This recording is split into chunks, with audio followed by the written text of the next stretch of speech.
Greetings. I am the chair of the Asian and Pacific Islander Interest Group. Our group is fairly new as it was formed 2.5 years ago. Our goals are to bring together Asian and Pacific Islander planners, assist them in their career development, and discuss issues affecting communities and neighborhoods that are predominantly Asian or Pacific Islanders. Oh, I'm sorry. It's the next slide, Hassan. There. This is what I just talked about. Our goals for the Asian and Pacific Islander group. Today's webinar features 4 communities from Southeast Asia. This is the first of a series with additional webinars scheduled for March and June. To many outside this community, all Asian and Pacific Islander ethnicities are alike, but we know that is not true. We are excited to have panelists focus today on the Vietnamese, Hmong, Cambodian, and Thai communities. This webinar is being recorded and will offer CM credits. The CM credits are pending and should be available next week. Next slide, please. Over the past year, we offer a 4-part webinar series on conversations with Asians and Pacific Islanders in the planning field. The conversation included chats with planners from the public sector, private sector, academia, and nonprofit sector. The nonprofit sector is coming up on February 28th. The first 3 webinars have been recorded and are posted on our website. If you are not yet a member of our interest group, please consider joining by filling out a membership survey. Being a member is completely free, and you do not need to be Asian nor Pacific Islander to join. Members will receive periodic emails on our activities and events, as well as our quarterly newsletter. The website is www.apaplanning.org and has all the past issues of our newsletters and recorded webinars. If you would like to contact us, our email address is asianpacificIslanderplanning@gmail.com. Next slide.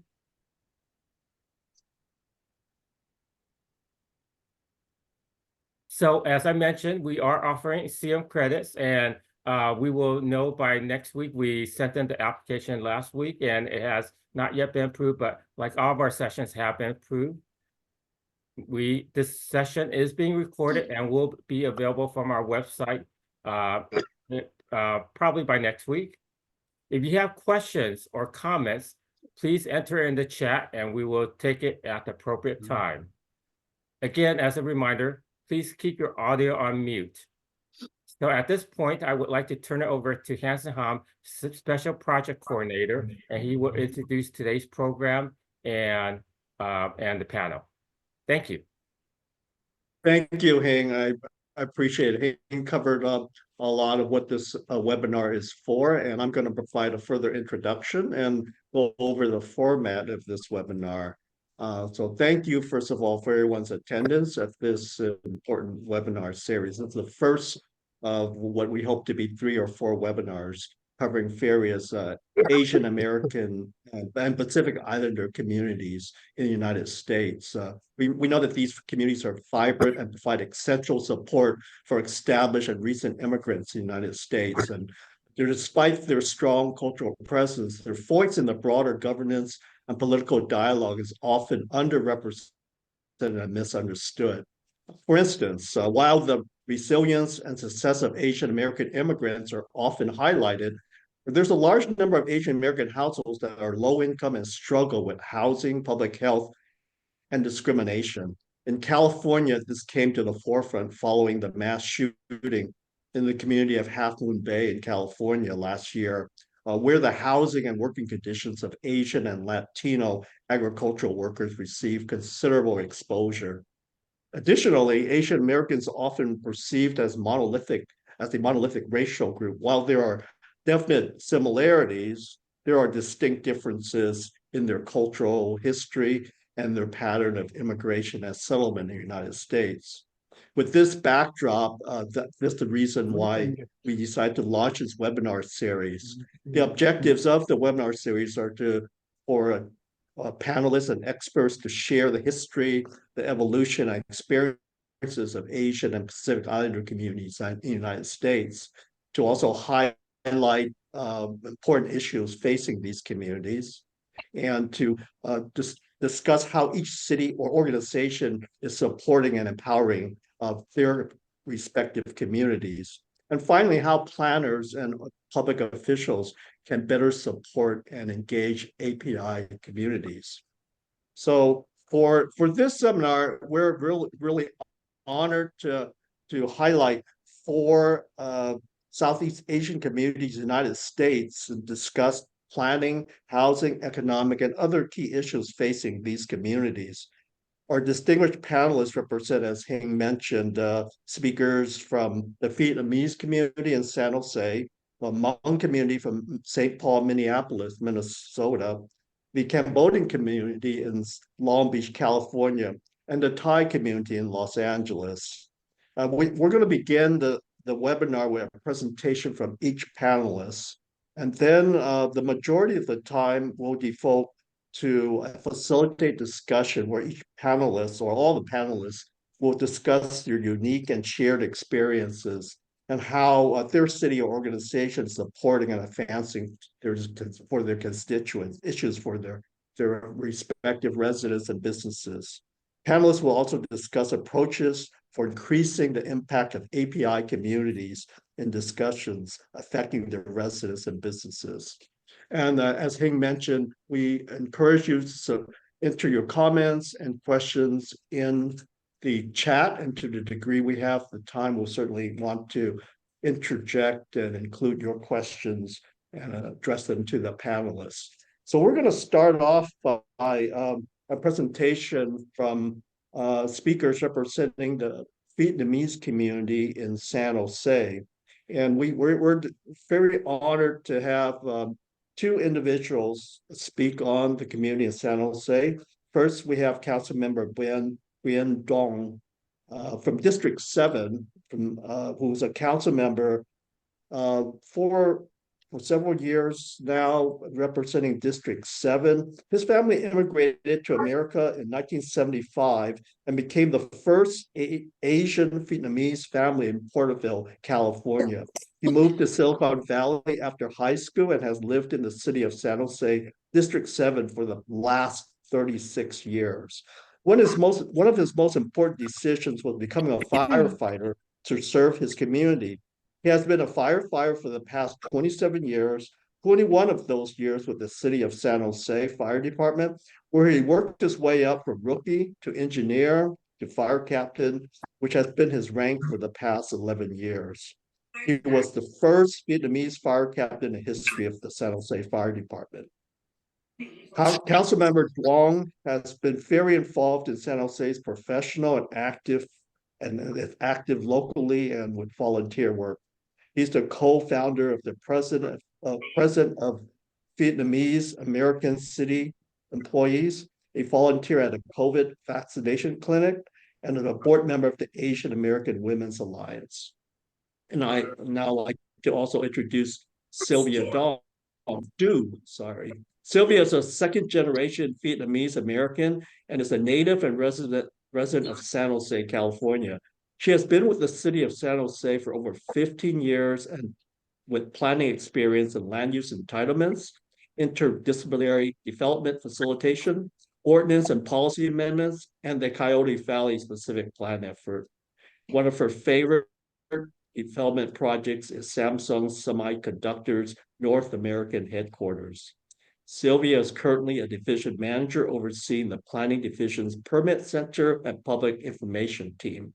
Sylvia holds a master's degree in public administration from San Jose State University and a bachelor's in community and regional development from the University of California, Davis. So with that, I'd like to turn it over to Sylvia to kick off the presentation. Good afternoon, everyone. Thank you so much, Hing and Hansen, for organizing this really important webinar series. And thank you for the opportunity to speak about the Vietnamese community in San Jose. Again, I'm Sylvia Doan, and I'm with the City of San Jose's Department of Planning, Building, and Code Enforcement.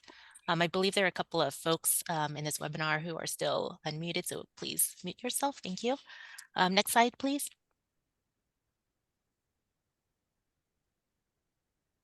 Thank you. So I just wanted to provide a brief introduction for those who might be less than familiar with San Jose, or who may be familiar with San Jose, but not so much about its Vietnamese community. So San Jose is the largest city in California, behind Los Angeles and San Diego, with the population hovering around 1 million. We were at just over 1 million residents right before the pandemic, but with folks moving in and out of the city during the pandemic, our population numbers are just under 1 million right now.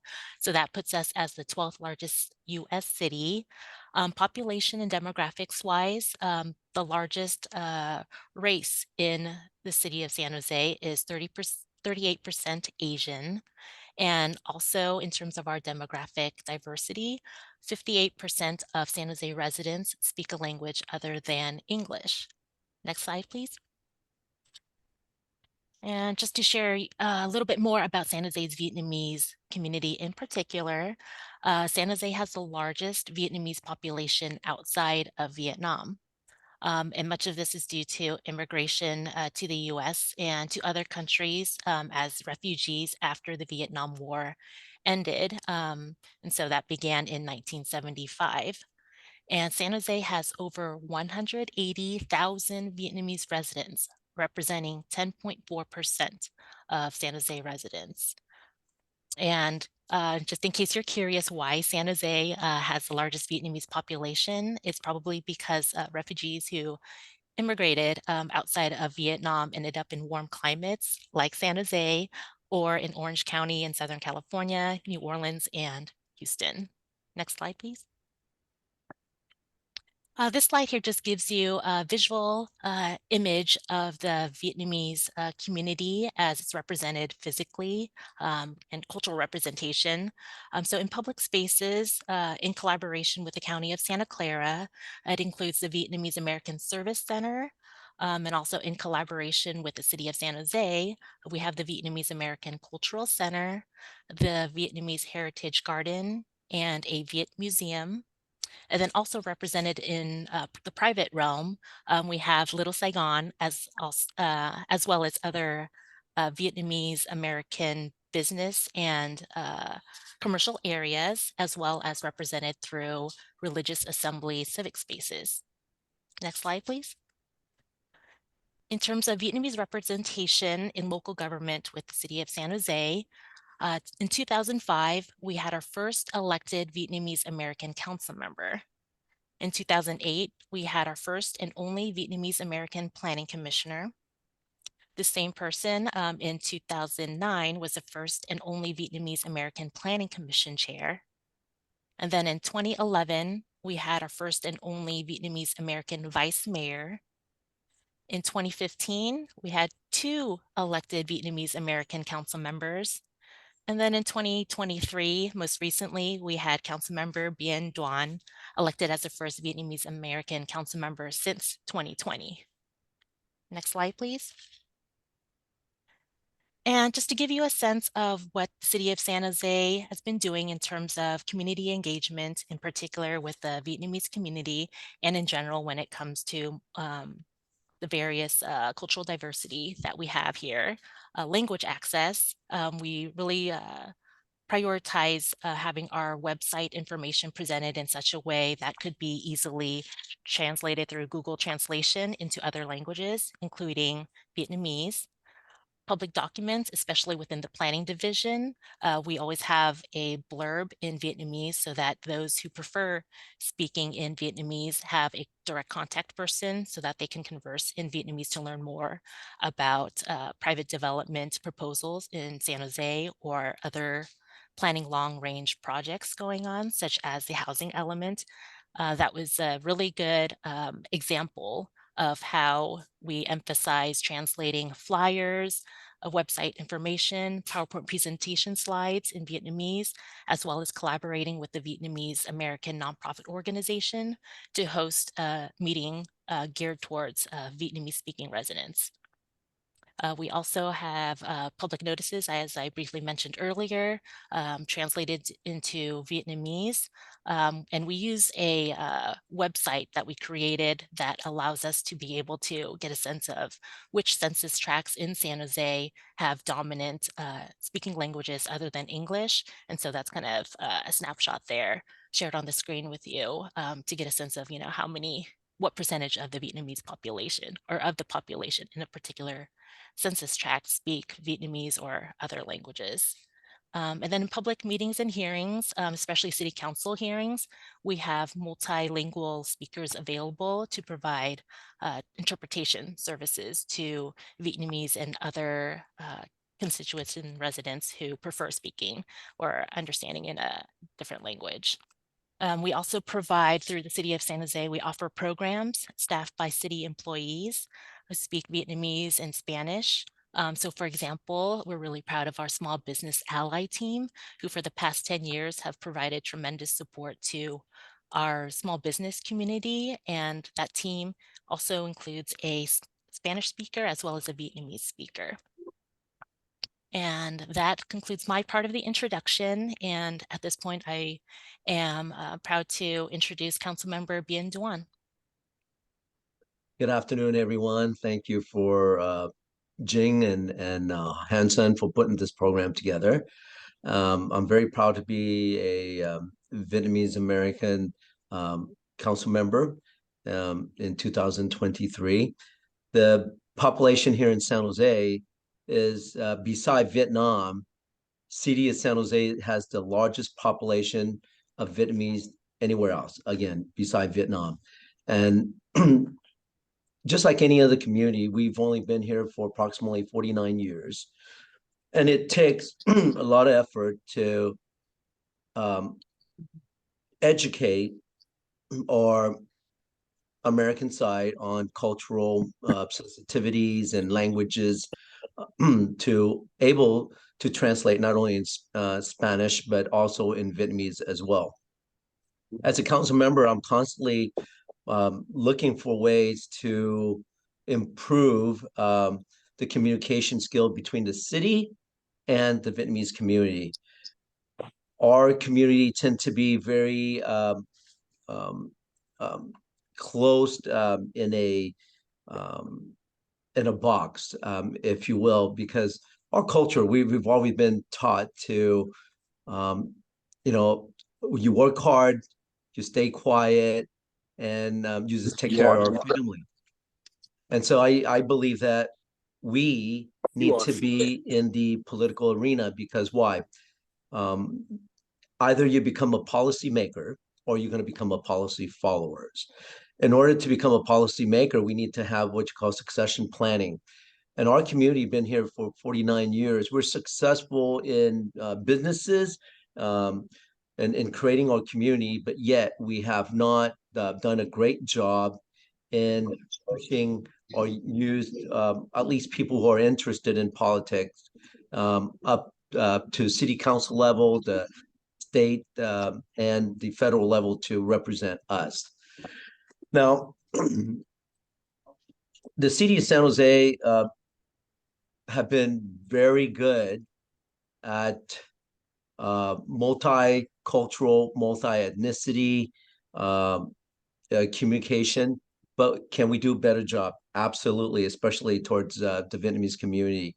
Our social media is not very well thought of, or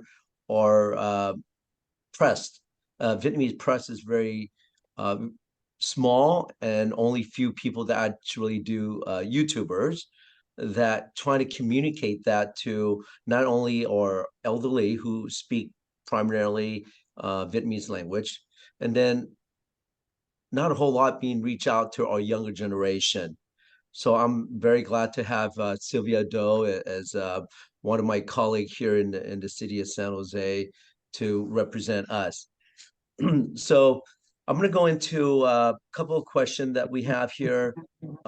Hansen, would you like to start off with question number 3? Oh, council member, we'll get to the questions after all the presentations. Is that okay? No, absolutely, absolutely. And so I'll just try to keep it brief. That's pretty much I have here for the city of San Jose. I think Sylvia did a great job, kind of give us the stats of the Vietnamese here in city of San Jose. Thank you.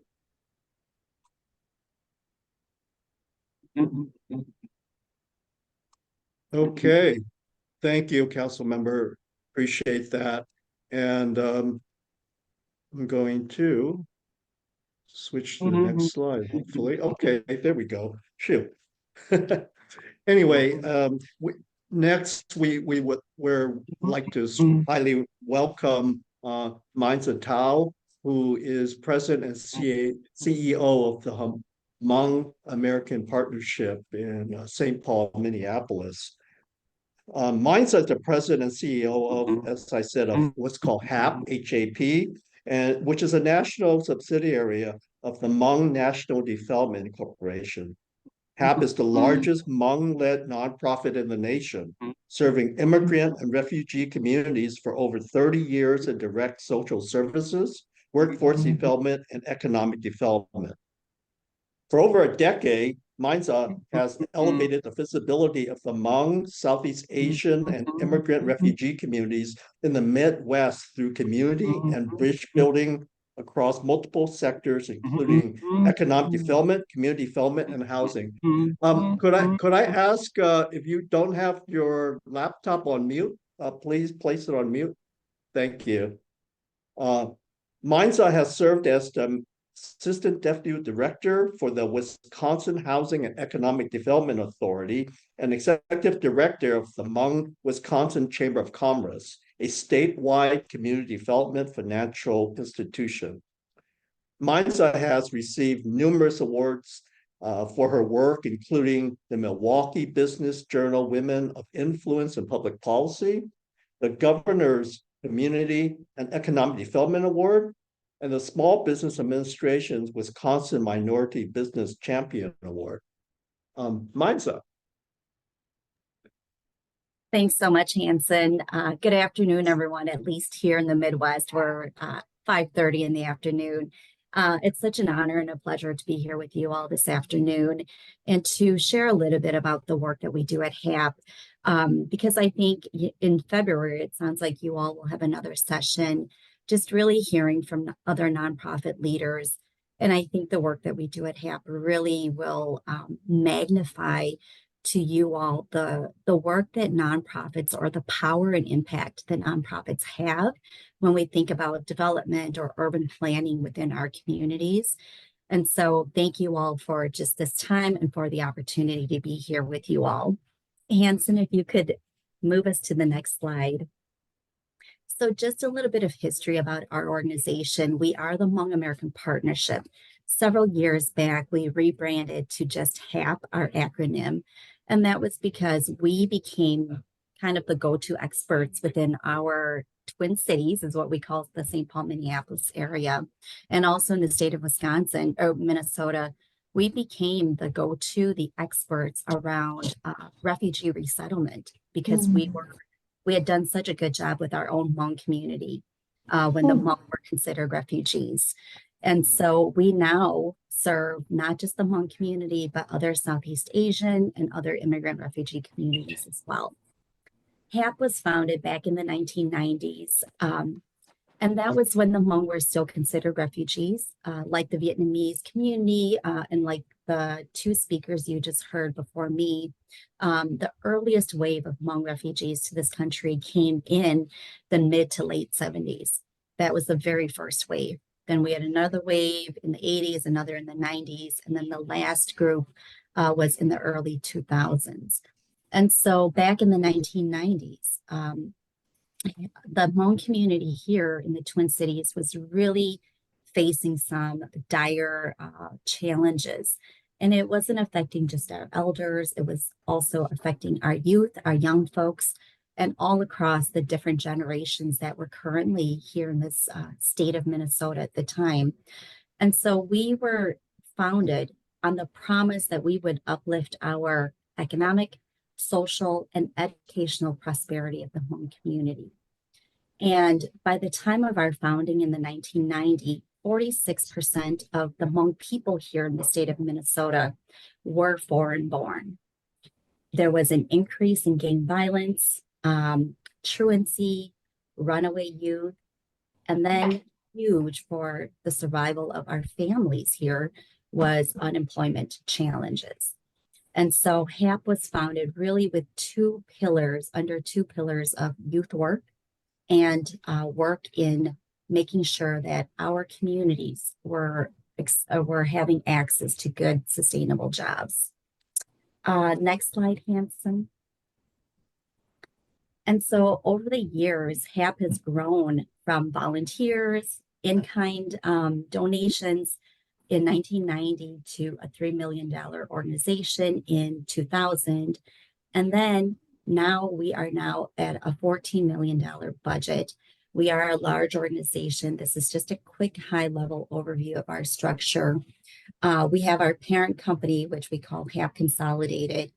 Then we have our HAP nonprofit, which you will see going down all the different impact areas is what we call them.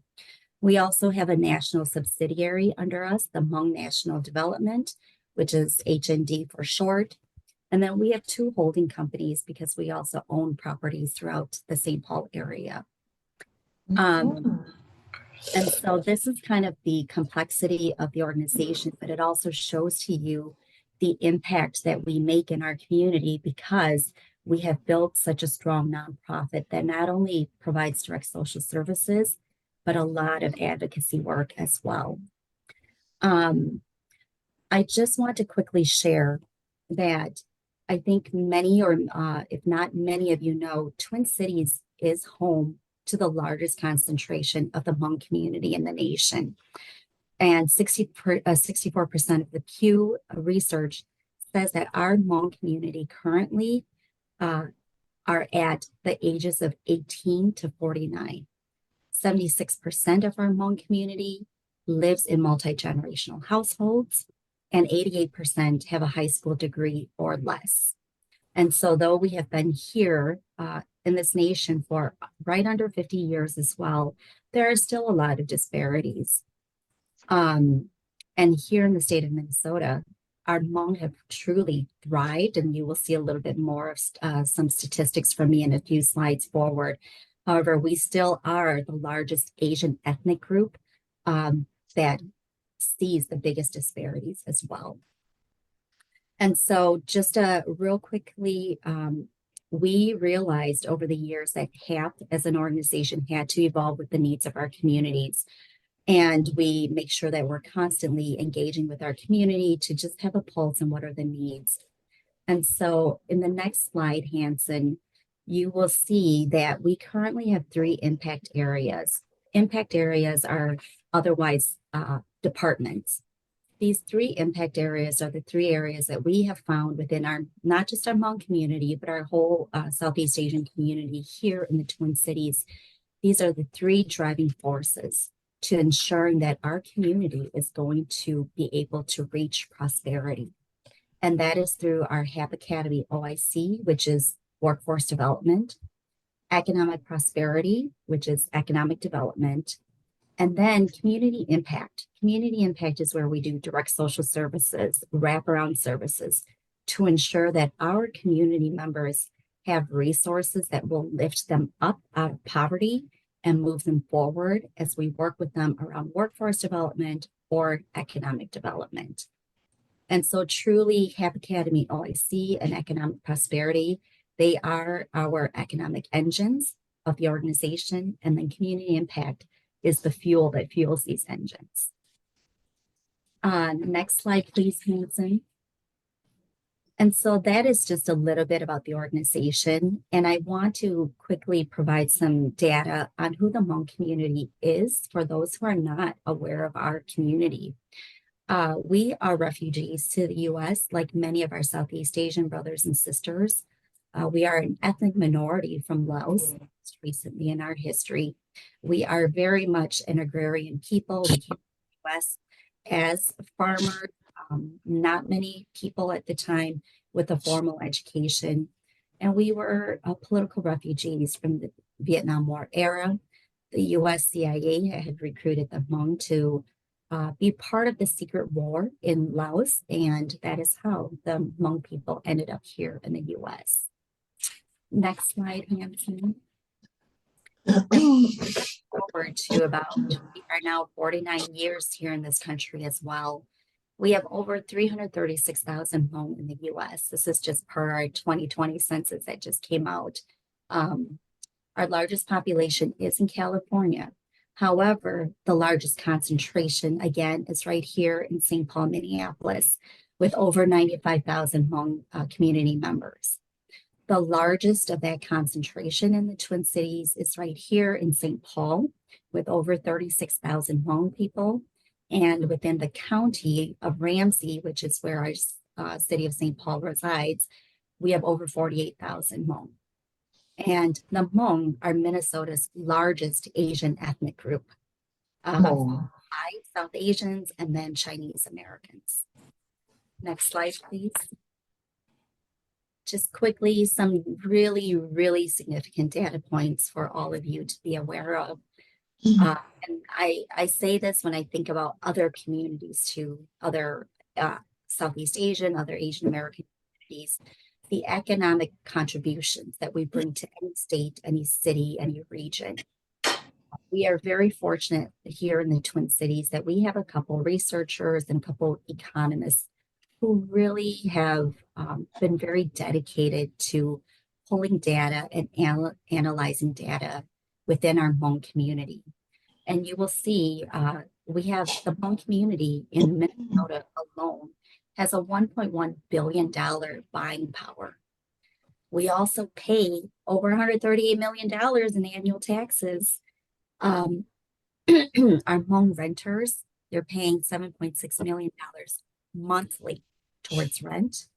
We are providing over 35,000 workers in the Minnesota workforce. And we now have over 9,000 Hmong-owned businesses that are making over $1 billion in sales. And this picture is a photo of one of our Hmong business owners in St. Paul who created what we call a cultural mall called the Hmong Village, which houses numerous micro enterprises and small businesses.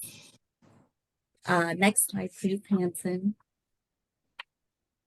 I also want to share with you all the political power that our communities bring to the table, and Councilmember Doan had this as well.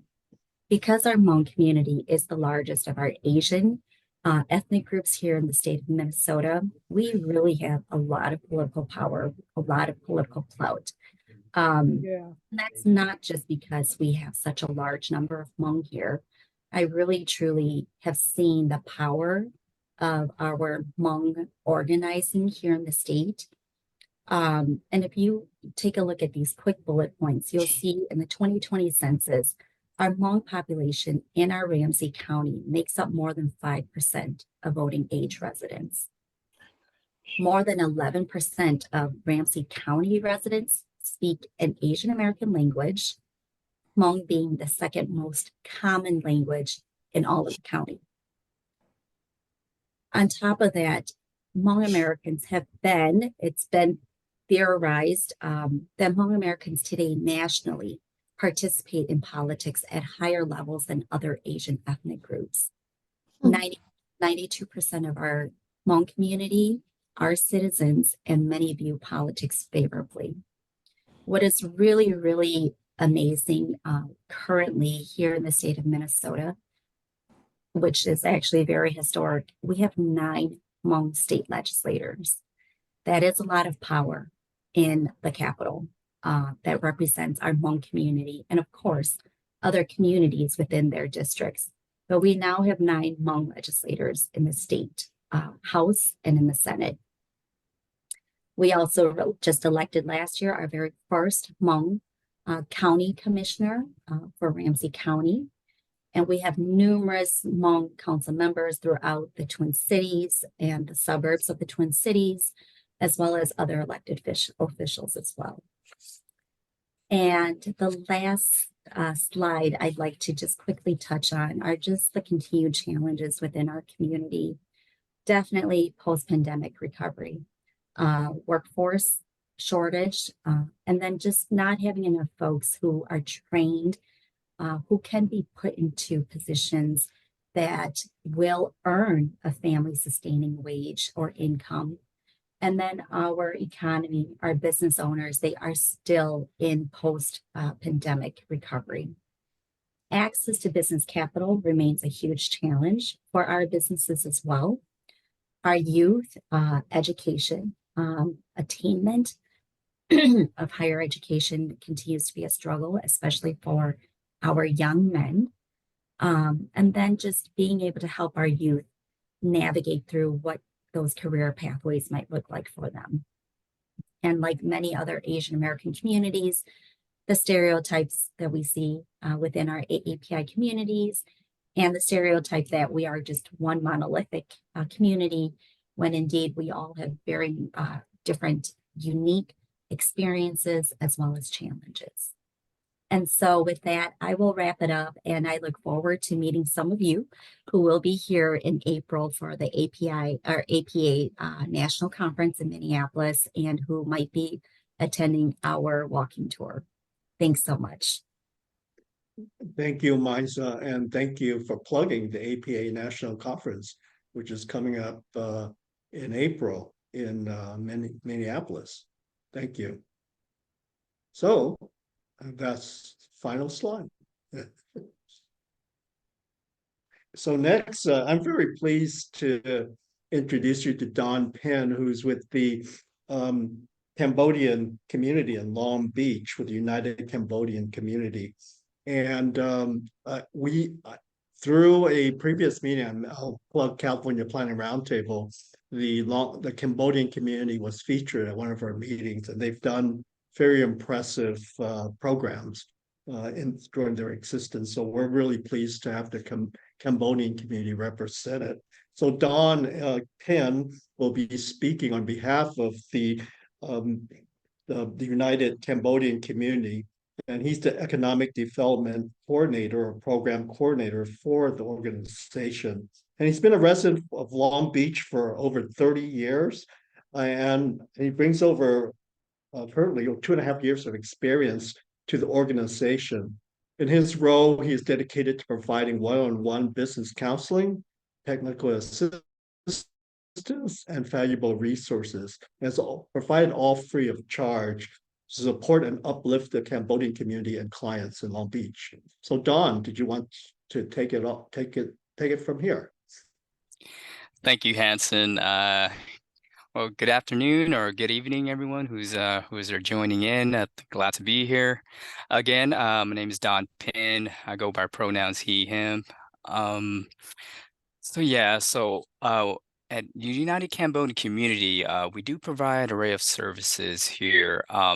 Although I am the program coordinator for the economic development, just a little bit of history of, while everyone's sharing, like Long Beach, we have the largest Cambodian population outside of Cambodia. And then second to that will be Lowell, Massachusetts. And a part of my work, or my team actually, we have our economic development, but we also have like integration programs where we provide affordable housing and housing counseling for our community. The Sayan, my program director, which couldn't be here today, he actually have multiple programs where it includes living arts and youth enrichment programs, which will help with from the level of kids all the way up to transitioning adults.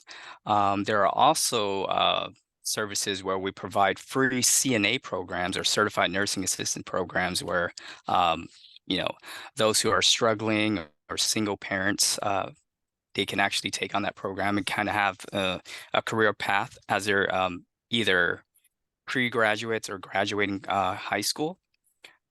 We have what's called a community wellness program at UCC, where we provide older adults with maybe like, I want to say, a safe space, a place to heal for whether there's mental illness or if they've suffered some kind of trauma. We know a lot about PTSD because what had happened during the 70s was the genocide during that was led by the Khmer Rouge during the Khmer Rouge regime back in Cambodia, and that's how a lot of the Cambodians had immigrated here to the States. And so after speaking about all that, I can go over a little bit with the economic development because what I'm in charge of is our Cambodia Town Business Center. So what we've developed here in Long Beach is like for our community, or primarily our goal is to support and empower local businesses and by providing them range of resources and assistance, like Hanson kind of mentioned. A lot of it has to deal with business development, financial assistance, marketing promotions. We also have training and workshops, but also like community engagement. So so thank you for sharing the slide, Hanson. So for this first one here, this has to do with our business conventions that we normally hold every year.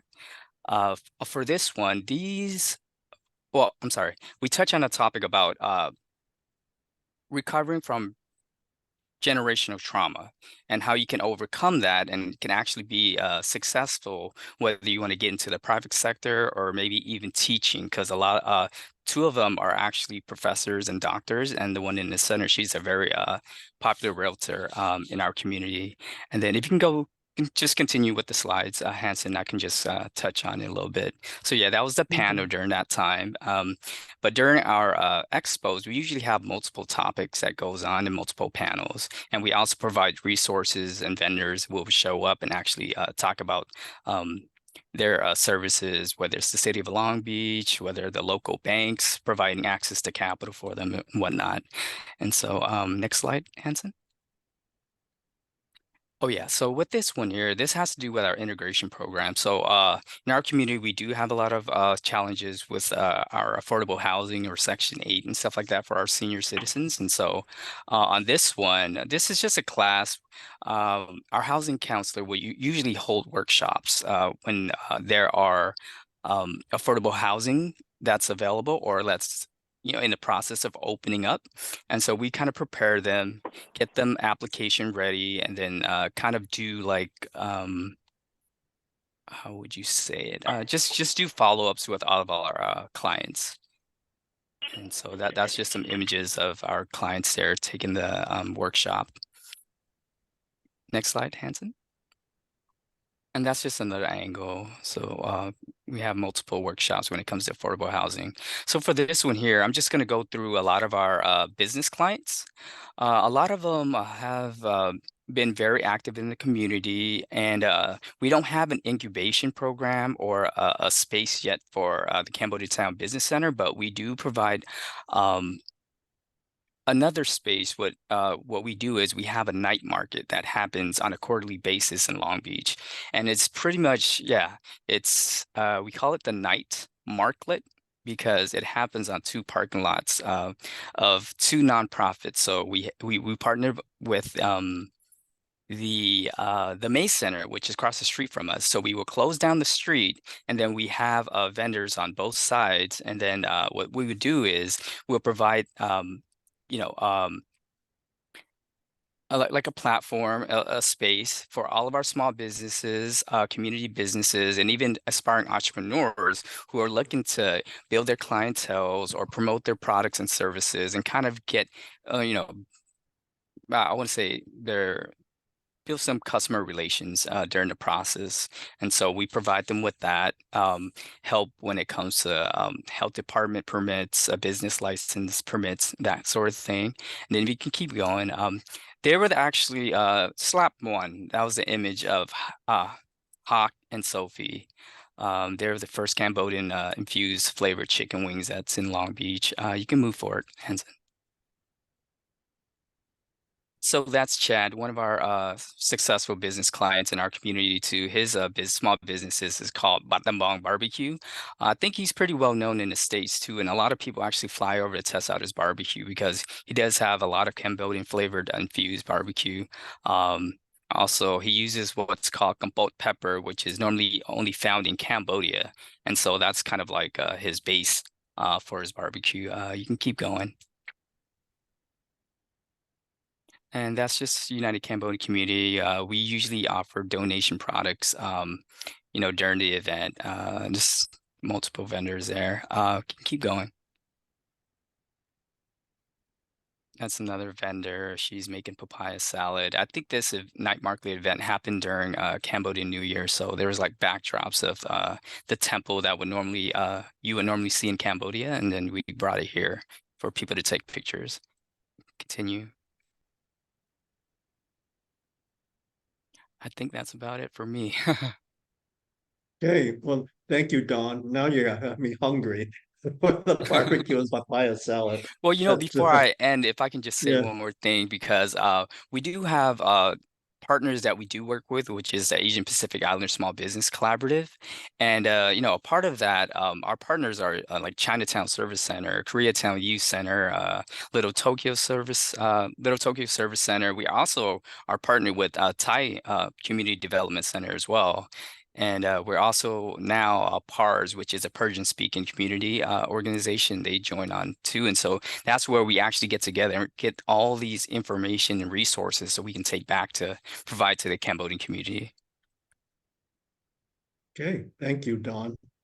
And last but certainly not least, we're featuring speaker Tina Vacharkulksemsuk, who will speak about the large Thai community in Los Angeles. Tina, like Sylvia Doan, is a planner and has been in the planning field for 25 years with experience working as a planner in Orange and Los Angeles counties. Tina has been in the Los Angeles Department of City Planning for 19 years, where she currently works in the Specialized Services section at the Development Services Center, where she established the first and only wireless telecommunication facilities unit in 2016. Tina has also worked in community planning, historic preservation, expedited processing, subdivisions, project planning, and the Metro Public Counter during her career with Los Angeles Planning Department. Tina has a double major in political science and social science and specializing in public and community service, and a master's degree in urban and regional planning from UC Irvine. She's also a former board member of the Thai Community Development Center. Tina, all yours. Great. Thanks, Hanson. Thanks again for organizing this wonderful webinar. I'm enjoying all the presentations myself. And I'm here to speak about the Thai community in Los Angeles, which is another Southeast Asian community in which I feel, we all kind of have the common ground where we lack visibility, even compared to other Asian communities. And if you could go ahead and go to the next slide. So most people don't even realize that, Southern California is actually home to the largest Thai population outside of Thailand. It's been estimated that over 100,000 Thais make their home in Southern California, particularly in Los Angeles. The Thai community actually has a relatively recent history of immigration, as we've seen in some of the other Southeast Asian communities, compared to the other Asian ethnic groups, with the first wave of Thai migrants actually arriving in the 1950s. Next slide, please. Some of the statistics that I wanted to highlight of the Thai community in Los Angeles is that only 33% of Thais earn less than $15,000 in annual income. And compare that to the median income in LA County for a family of 4 is $52,300. So there's this large discrepancy, which is another common pattern that we've seen in a lot of the other Southeast Asian communities. 29% of the Thai labor force are unskilled. And the Thai labor force is actually the highest percentage in that occupation category of unskilled workers. 42% of the Thais don't even have a high school diploma. And I believe the LA County average is only 16% individuals without a high school diploma. Next slide, please. And I also wanted to highlight the comparison of the Thai population in the United States and California versus in LA. Overall, 17.3 million Americans are of Asian descent.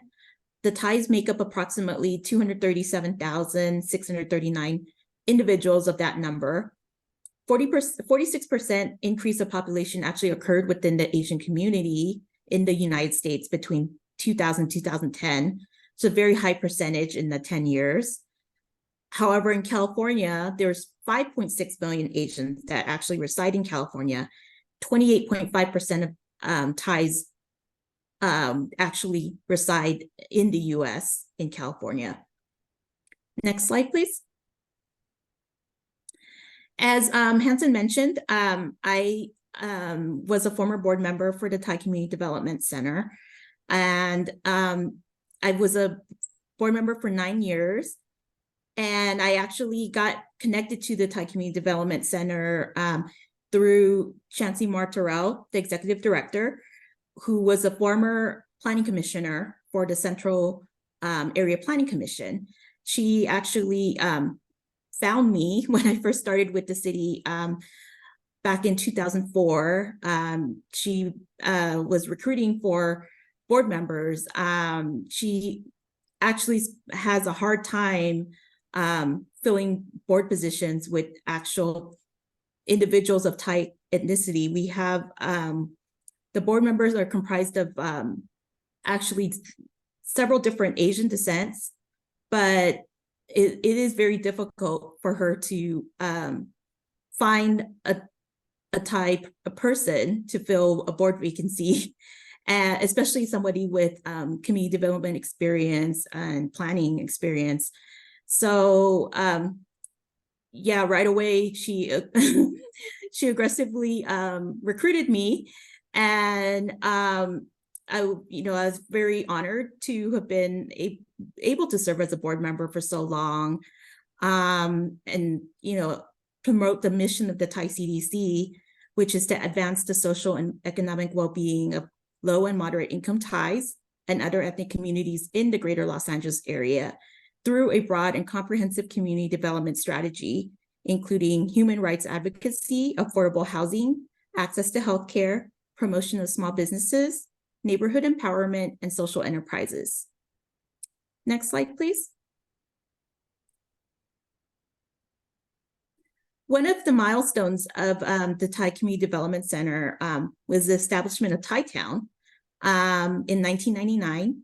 It's the world's first and only Thai town, officially designated by the Los Angeles City Council.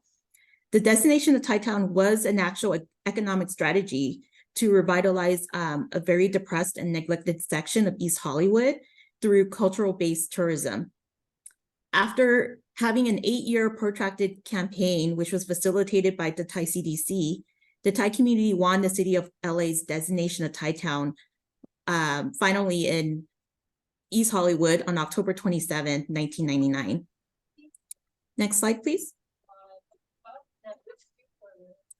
One of the major events, which I'm pretty sure a lot of LA residents are aware of, as the annual Thai New Year's Day Songkran Festival, which takes place in Thai Town. It was co-founded by Thai CDC in 2004 and occurs on the first Sunday of April. This festival alone attracts approximately 100,000 people annually. It's basically a day of culture, food, and entertainment located on streets of Thai Town on Hollywood Boulevard between Western and Normandy Avenues. The Thai CDC every year is able to close down several blocks on Hollywood Boulevard for this particular festival. There's approximately over 200 booths that sell a variety of Thai food, beverages, silks, silver, ceramics, jewelry, plants, flowers, potteries, handicrafts, and more. Next slide, please. 30 years later, since its establishment in 1994, Thai CDC has been able to address the multifaceted needs of Thais and other disadvantaged immigrants faced with substandard housing conditions and lack of access to basic health services, education, economic opportunities, and quality employment.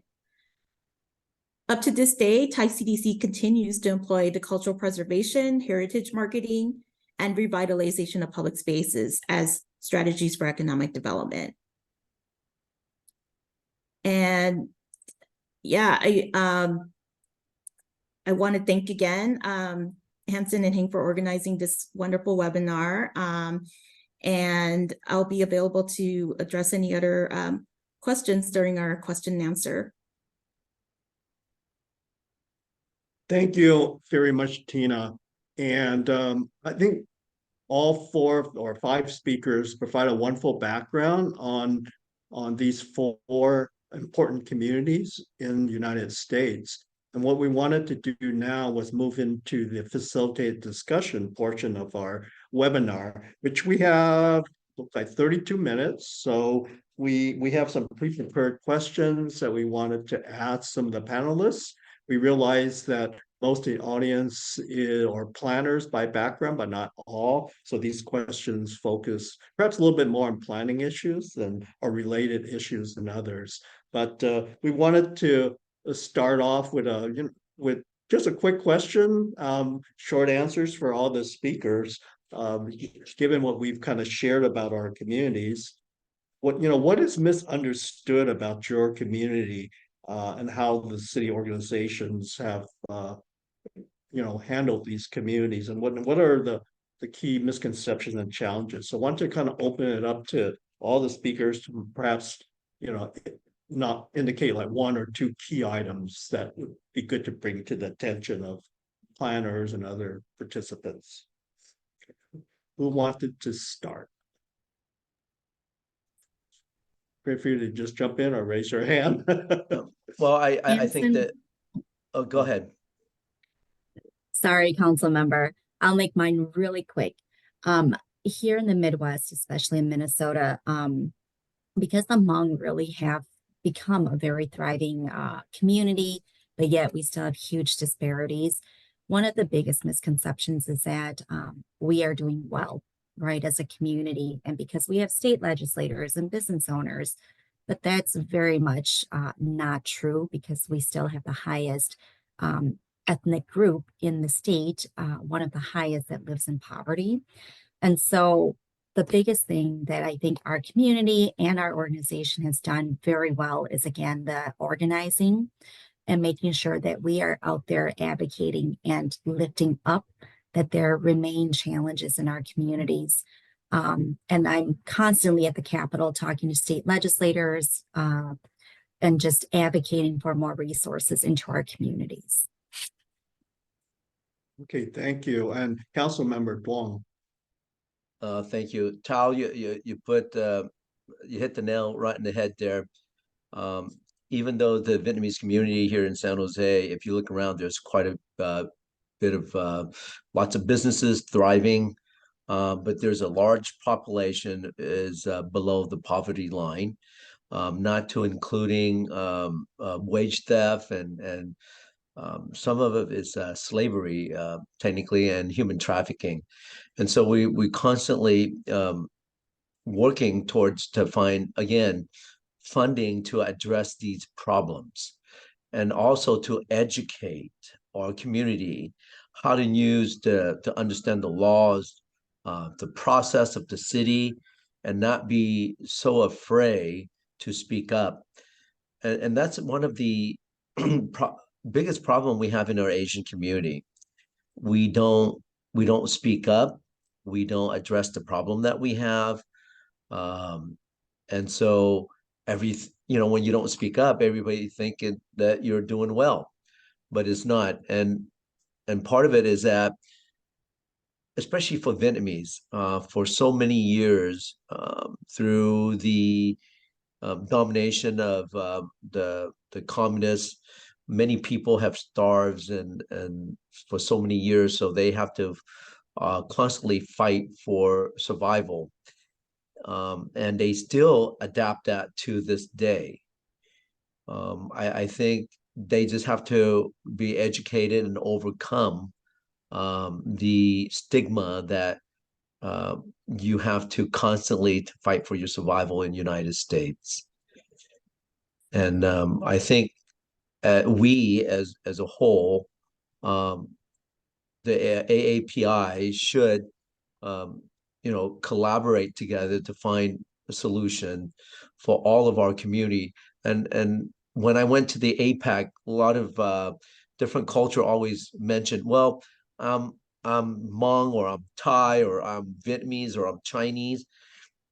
We're looking at the language barrier. And I said, no, I think everyone who live in the United States, especially representative, can speak English quite well. And let's just use English as a common language for us to collaborate and find solution. Thank you. Thank you, Councilmember. Tina or Don, do you want to chime in or respond to this question? Sure. Yeah, To go ahead. piggyback off what I think was consistent, what has been responded to is the issue of the one thing that I hear all the time when I tell people I'm Thai, or when we talk, the topic of the Thai community comes up, is that I love Thai food, and I think there's this preconceived notion that there's so many successful Thai restaurant owners or business owners, but it's actually quite the opposite. The Thai community actually really struggles with establishing small businesses, restaurants. And as I responded to Krishna's question here, that's one of the things that Thai CDC has been able to offer, our actual workshops to the community, for those interested in starting up a small business, as well as, they have a small business entrepreneurship program that really provides the resources and guidance that is needed in the Thai community. Another issue is, since the wave of immigration for Thais is very recent, a lot of the Thai community they need access to overcome the language barrier. So the Thai CDC actually serves as a resource for providing them with the guidance to overcome that obstacle, as well as offering services in the actual Thai language, or providing materials that have been translated into the Thai language. Okay, thank you, Tina. And thank you, folks, for entering your comments into the chat. Krishna, thank you for your comment. And thank you to the panelists for multitasking and responding to these, to the chat questions or comments at the same time you're trying to respond to my questions. So I wanted to move on, maybe a question for Dawn regarding the Cambodian community is, what community initiatives or programs do you believe are essential for addressing the planning, cultural, economic, public health, or other needs of your community? You've touched on those in your presentation. Maybe, and you provide some programs as examples. Do you want to maybe expand a bit on that? Well, I think at the United Cambodian Community, on a weekly basis, we do have direct social services as well. Our community members can actually come in, and then we can take an intake form where we can actually see what kind of service or level of service that they need. That's how we will kind of gauge everything, because we have so many departments that can handle the different type of services. We're not really, I want to say, certified in a lot of things, but we can actually assist our clients when it comes to, let's say, whether it's Medi-Cal that they're struggling with, or they're needing help applying for. Again, there was a slide with affordable housing.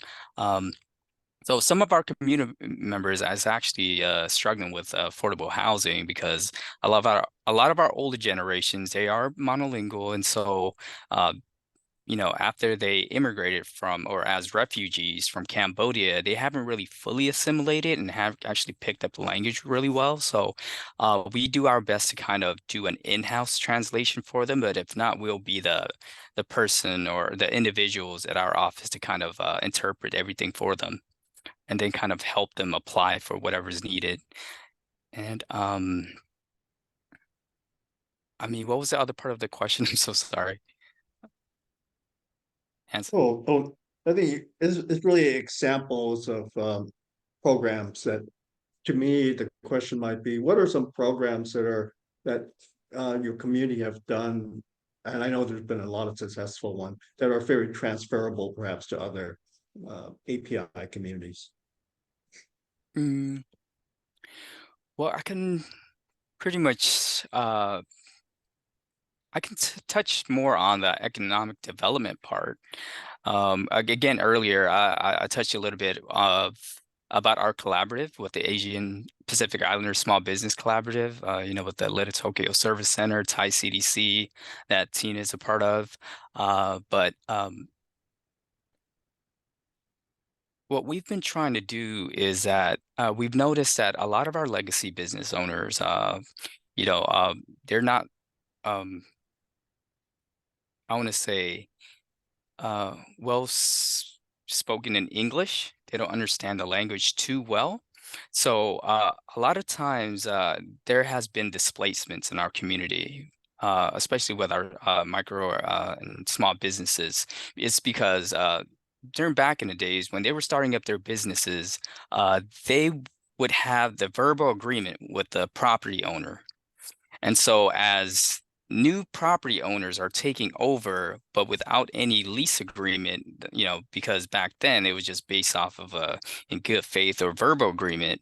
That's how some of our community members and community businesses have been displaced and actually closed down. And so we are trying to provide more education on that and actually be there, present while they're signing lease agreements, advising them to take on these lease agreements and not just taking on like verbal agreements. If that answers some of the questions. Yeah, no, thank you, Dawn. Hanson, appreciate. Maiza go had ahead. a comment or question. Who? Maiza. Sorry, I missed. Who was that again? Our It speaker. was me, Hanson. No worries. Thanks. Oh, okay. Mine, go ahead. I just wanted to add quickly, and this is going to age me in terms of my career. I've been in housing, I've been in economic development and community development. And there are some really key programs that I have been a part of or have seen from other communities that I really think our Asian American communities need to start looking at. For instance, becoming a CDFI, we are a CDFI, that's a community development financial institution that's certified by the U.S. Department of Treasury. And that's everything around whether it's housing, economic development, right? For us, it's economic development, it's the micro lending to our businesses, and serving a community that oftentimes gets overlooked when we think about technical assistance, lending. And then I think about in Milwaukee, I lived in Wisconsin for 15 years before coming back home. The city of Milwaukee, we had a nonprofit, LISC, partner up with one of our higher ed institutions and created a program called ACRE. Now I forget what ACRE stands for, but it's a real estate program for people of color, developers of color. Right. And it was kind of a fast tracking to help you if you were interested in doing commercial real estate development, fast tracking you, making sure you were connected to other developers so that you could learn from them, be mentored by them, and potentially partner with them to then become your own developer. And I think about these sorts of programs that would be so significant and substantial for our AAPI communities to move us forward. And I just wanted to lift those sorts of programs up, especially for those of us who are in the nonprofit space. How do we learn from other communities as well? Thank you. Certainly having the economic strength really can provide a lot of attributes for the community. Yeah, the other side, which has been touched on by all of you in your communities, if the effectiveness of political participation, and this really came across. I'm from the Bay Area, so I'm really familiar with the strength of the Vietnamese community in San Jose. So maybe a question for Council Member Long and Sylvia is, how is your city or organization promoting the voice of your constituents in the political dialogue and community planning services? And you've touched on this, but what are some civic engagement, inclusion, and empowerment in your community?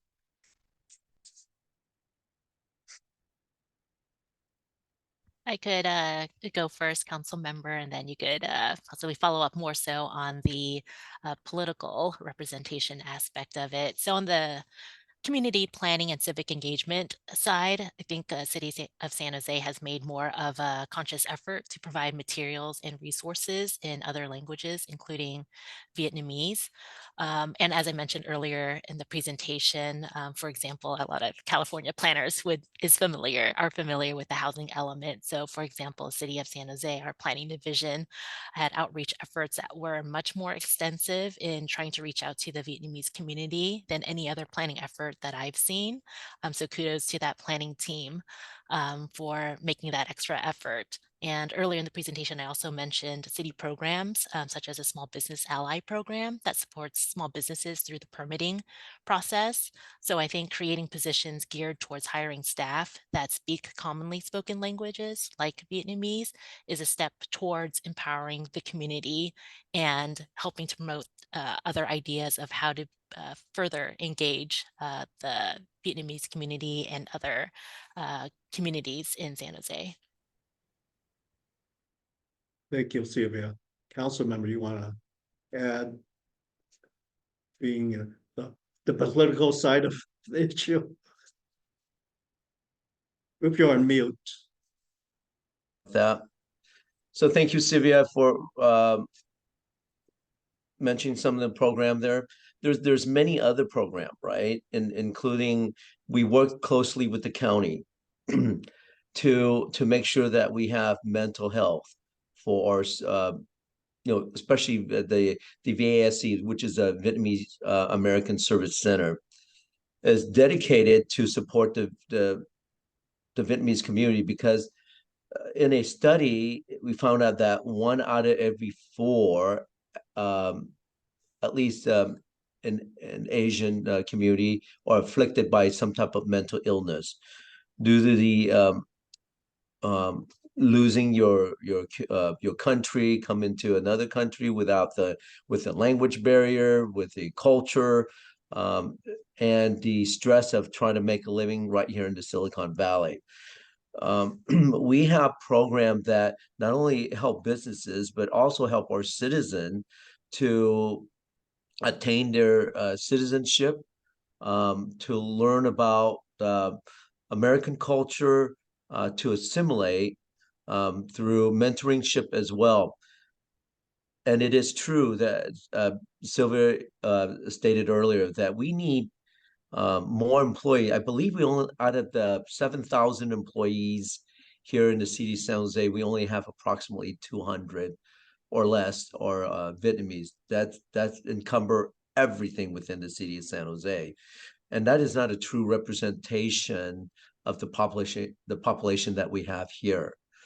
So as council member, I'm constantly working, trying to find program, especially for housing for our elderly, and how do we help our younger generation not moving out of San Jose, but stay here to be able to live here and not have to commute 2 to 4 hours just to work right here in the city of San Jose. So I know that there are programs both in the police department and the fire department in recruiting the Vietnamese in the Vietnamese community to include the city as well, but we have not been very robust in getting participation And I think that's just because the fear that working for the government it's always been a stigma, I guess, in a sense, in the Asian community because of bribery or a police officer is not a good job or a firefighter. Our communities always believe in that, you know, your children should be a physician, an engineer, or a lawyer. But there's are so many other positions that can be filled by our community. And I think we just got to get over that stigma that our children just have to be, again, you know, the doctor, the lawyer, or an attorney.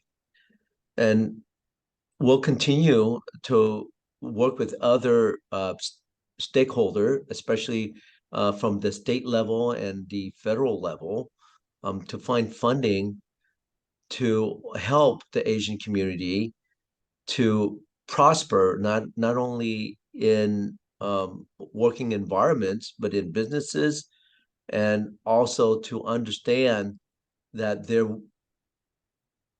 not only in scholarship, in nonprofit organization, we at least I know the Vietnamese community has not been very successful in creating a lot of nonprofit organization and procure the funding to help our community. And those are the things that I think we should work at, including create a political action committee.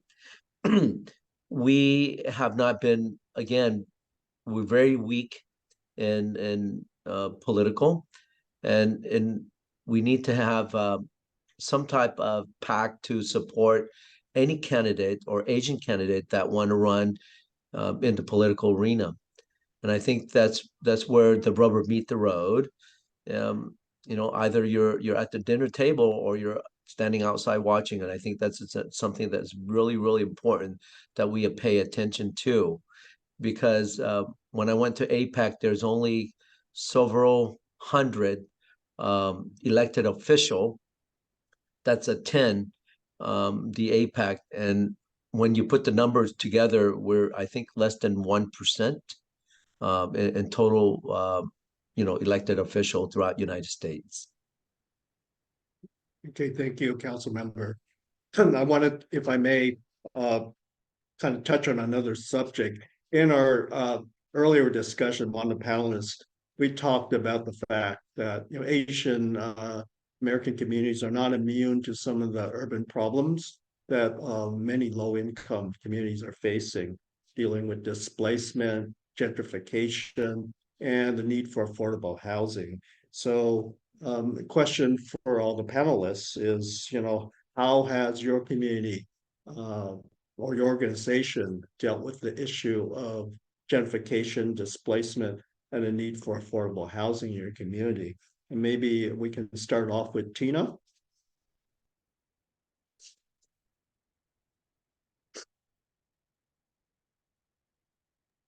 Sure. Well, the Thai Community Development Center has actually received grants to develop affordable housing projects that have been very successful. There is a affordable housing development out in the valley called Palm Village, and there's actually an affordable housing project also located. This one is actually located within Thai Town, literally above the Hollywood Western Station, Red Line Station, literally right in the heart of Thai Town. It's the Halifax Apartments. And another major factor that the Thai CDC tries to incorporate in their housing projects is for the project to be a transit-oriented development. And the Halifax Apartments is a good example of that, obviously being located above the metro station. But particularly in recent years, I mean, the Department of City Planning itself has implemented specific incentives for transit-oriented development projects that are, and those incentives are stackable with to other incentives such as density bonus and other affordable housing initiatives. So it's really good to know that the Thai CDC is also coinciding. I mean, their projects are also aligned with the objectives of the mayor and the city itself in providing more affordable housing. It's been a really big issue, but particularly in the Thai community, there's a very low percentage of home ownership, as well as, there's a high percentage of the community struggles to find housing. And with Thai CDC being able to provide the resources and the guidance to point a lot of the community in the right direction, as well as being a sponsor of a lot of these affordable housing projects, really assisted in providing the resources for the actual community. And it's not limited to just the Thai community. They're in general, other Asian communities have benefited from the affordable housing that's being provided, as well as just obtaining the information to know how to go about applying for these units, and what they need to do to prepare themselves to actually find their home. It's not very, LA is one of the least affordable cities in the nation. So you have this additional burden, of housing, wanting to live in LA, and the concept of them having an ethnic enclave, that is, predominantly Thai. That's also a factor in many individuals of the Thai community wanting to reside in Los Angeles. Right. Thank you, Tina. And I wanted to give an opportunity for Mindset and also Dawn to address the issue of gentrification and displacement in their community, because I know that those are significant issues in both communities. So maybe Mindset, do you want to start? Sure. Thanks, Hanson. I think in the Twin Cities, the Hmong community actually, and I would say our Southeast Asian community in general, we've done very well with making sure that we were not displaced unless we were self-selecting, right, to leave the area, the neighborhoods, as well as the gentrification. I think our communities here, because we are a much smaller Asian American community in the Midwest, but yet we have a very strong united front, and have a lot of, again, clout. We have done very well with ensuring that wherever we land, whichever neighborhood, city that we are in, that we really have made that home. And I say that when I think about just the businesses that we have created within the communities and neighborhoods that we've lived in. In the heart of St. Paul is a neighborhood called Frogtown. Frogtown was home to many Hmong and other Southeast Asians for many, many years. Over the years, especially in the Twin Cities, we've seen, in general, our Asian American community, especially our Southeast Asian community, the suburbanization, right? They start off in the inner city and then they self-select out into the suburbs. But Frogtown remains kind of the heart of our Southeast Asian businesses. And so we have carved that space out for ourselves so that there is no gentrification, there is no displacement. So we still have a whole lot of businesses, even rental properties that are in the area. And one quick example too is on the east side of St. Paul, which we have a large Hmong community that still lives on the east side. We have a Hmong developer. He's been developing for years all over the nation, but he was able to acquire a brewery, this whole campus, and he will be turning it, the campus will have affordable housing, will have economic development, business development as well. We are partnering with this developer to work with him on the affordable housing piece to make sure our community members who live on the east side are not displaced and they actually have access to these affordable housing units, but also that our entrepreneurs and small business owners who live on the east side, that they have access to this public market that we're going to be creating within this campus so that it does not become gentrified, and that our neighbors, no matter what skin color, whether you're of Asian descent or not, if you live on the east side, this whole campus is for you as well.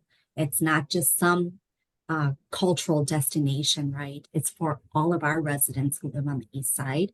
But also, of course, we want it to be a destination for economical reasons, but truly being very thoughtful and intentional with making sure there is a lot of ownership from within our own local communities. Thank you. And we only have a couple more minutes left, and I did want to make sure I fit in a closing question. But Dawn, I wanted to allow you an opportunity to respond first to this question, if you like. Yeah, thank you, Hanson.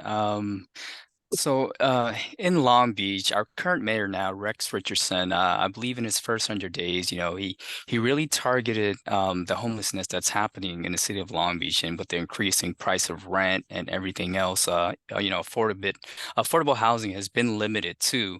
So every building or new apartment complexes that are being built, we have a councilwoman now that's in this District 6 in Long Beach. She's the first Cambodian American woman, and she's been advocating for affordable housing for our community as well.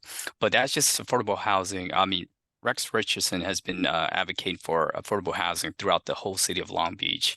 So every developer who's looking to build here in the city will need to provide at least a minimum certain amount of numbers for our whether they're seniors or whatnot. It's because currently we've been noticing, honestly, is like a lot of our seniors who are struggling with affordable housing, they're actually moving in together, or actually just like sharing space of a 1 bedroom. And Social Security doesn't really cover even, the price of their monthly rent. And so now they're, I wouldn't say being forced, but it has came down to that. And so that's what I've noticed. And so we do our best, especially with our housing counselors, providing early access or information to these affordable housings before they open up and have the workshop. So that way, when it does open up, their application is ready, and kind of just have them prepared beforehand. Okay. Thank you, Dawn. I know we're right at 4:30, but I wanted to end with a closing question. Maybe each panelist can answer in like 30 seconds or less. But since we primarily have planners, probably like in this audience, I wanted to extend a question to all the panelists as planners and as community members yourselves, what would be a key recommendation that you might pass along to planners on how they can better serve API communities? I can go first. Yeah, go ahead, Sylvia. I think first, if we want to hear from underrepresented communities, we need to go to where the community is, or go to where they gather and when they gather.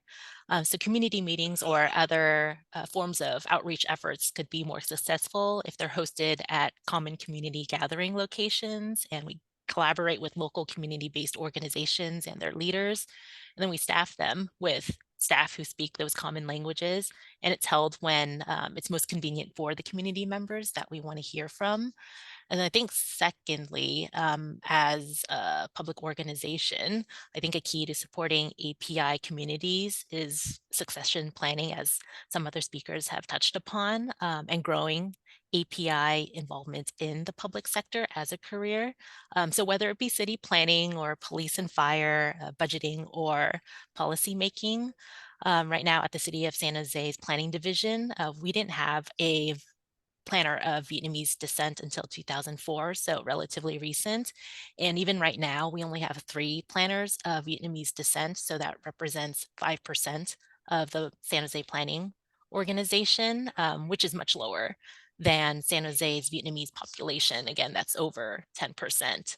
And then just to add on to that, in my experience, in working with some Vietnamese community members, they tend to be less policy centric and they're more focused on immediate needs around them, whether it affects their family or their livelihood. So stuff related to affordable housing and permitting. So I think with that respect, if organizations, public sector, local government organizations were to focus their staffing efforts towards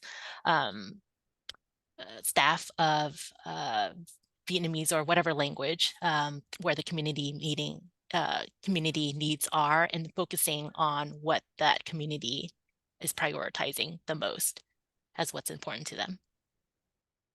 Okay, thank you, Sylvia. In briefly, other speakers have maybe one recommendation that if you were to pass on to planners, what would that be? Tina, Misa, or Dawn, you want to offer up anything, or Councilmember Doan? Okay, all right. I think just those. quickly say Oh, go everything ahead. Sylvia said. Sylvia hit on the 2 things I was going to say, the growing our own within our own community so that we have more in the public sector. And then definitely the go where your communities are, learn from them. And what I would say as a planner or to you all as planners is use your influence, right? Use your influence because you have influence. Partner with your nonprofits, partner with your elected officials, partner with your communities, and use your influence. I think those are wonderful parting words. Use your influence, because we are obviously could tell from these communities, well organized, large numbers. We do have political clout if we exercise it. So thank you very much for that closing comment. And I want to thank you, all the participants, all the speakers who contributed to this webinar.